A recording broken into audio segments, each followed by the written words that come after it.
Thank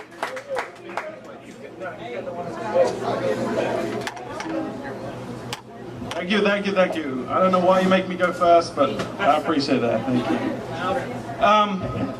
During this performance, if you have a problem understanding my accent, I apologize. I'm not from Myrtle Beach.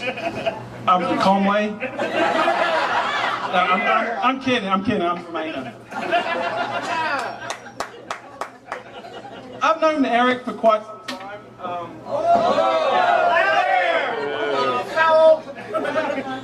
Get a wheelchair!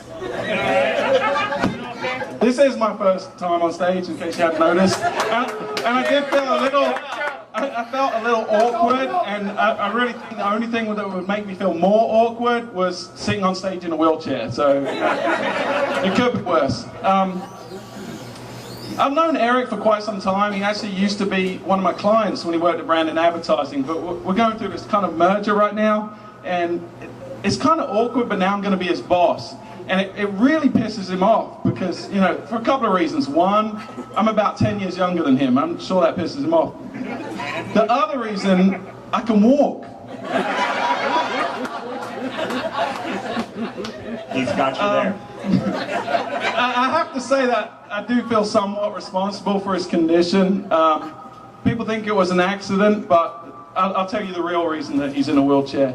I did not push him. I thought about it, but I didn't.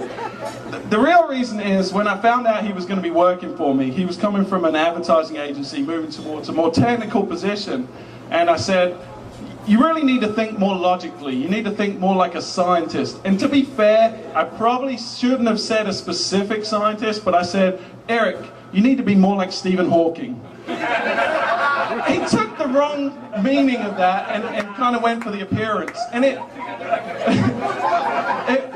say it, they thought he went earlier. You guys would have never got that right. Yeah, I was a bit scared you wouldn't know when Hawking was. It probably wouldn't have been quite so bad, but the first 2 weeks that he's been in our office, the only way he communicates is through a speaking spell. It's pretty bad. Hey, like Al says. Actually, I understand him more now than I did before, but you know, it's changed our office environment a little bit. You know, one of the things that, I'm not sure if you're aware, but unfortunately because of his condition, he has to piss in a bottle. It's kind of, you know, he doesn't like to talk about it too much.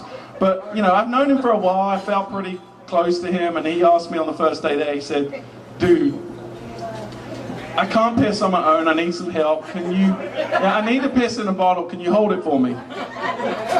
You know, it was kind of weird, and I was like, okay, sure. I just wish he wouldn't insist on making me, or I wish he wouldn't insist on holding the bottle. You are his boss. Yeah. It was weird though. The one thing that kind of concerned me was he said that Pete used to hold the bottle for him at Brandon Advertising. Now, I'm not sure if you're all aware of the timeline, and Pete's right here, by the way, but he didn't have his accident while he was working at Brandon. I don't know. Now, I do have to say that, you know, being from England, they're not really from Maine, if one was wondering, there's a bit of a cultural difference. And when these guys first told me that they'd be roasting Eric, I thought, that's kind of weird. You're going to cook the disabled? Is that how you deal with these people in this country?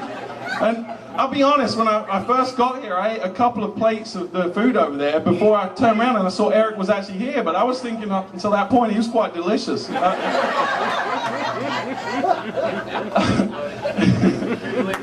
Thanks, buddy. Yeah, I wasn't actually going to roast these guys here, but I hear that that's actually tradition. And I heard that they're going to make fun of me during the course of the night, so I guess I need to have a stab. And I'll leave you alone for now, Eric, so I appreciate it. But, let me go in order. Okay. Jason, you're a midget. Pete, you're from Italian descent, and you're probably the least hard mafia guy since Russell Simmons. Yeah. Is it? No, Richard Simmons. That's a different guy. Sorry. My bad. That's anniversary. Sorry, what am I? Matt Lillick, your head is on upside down. The hair is meant to be on top, not here, okay? And I don't know if you know this, but Gordon comes from Nordic descent. His family are from Sweden. And I'd just like to say you've probably set Vikings back about 900 years by your performance to follow, okay? That's all for me, until later. But Eric, we love you. And it's not really tradition to do this. That's not what you said last night. But I'd like to propose a toast. If everyone could raise a glass. You know, Sissy has been a stalwart. She has been awesome through this incident. And Eric's, she's right there, Eric. That's your wife. You remember her? I know you're a bit special, but that's your wife. And, you know, she's been excellent. And, you know, I'd like to propose a toast to love, pure and simple. Sissy is pure. Eric, very, very simple.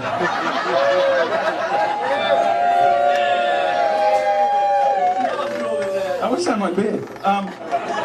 And lastly, you know, everyone knows him as Big E, and there has been many, many famous cripples throughout history. Probably none more so than Timmy from South Park. So from now on, whenever you see Eric, he's no longer Big E, he is Big E!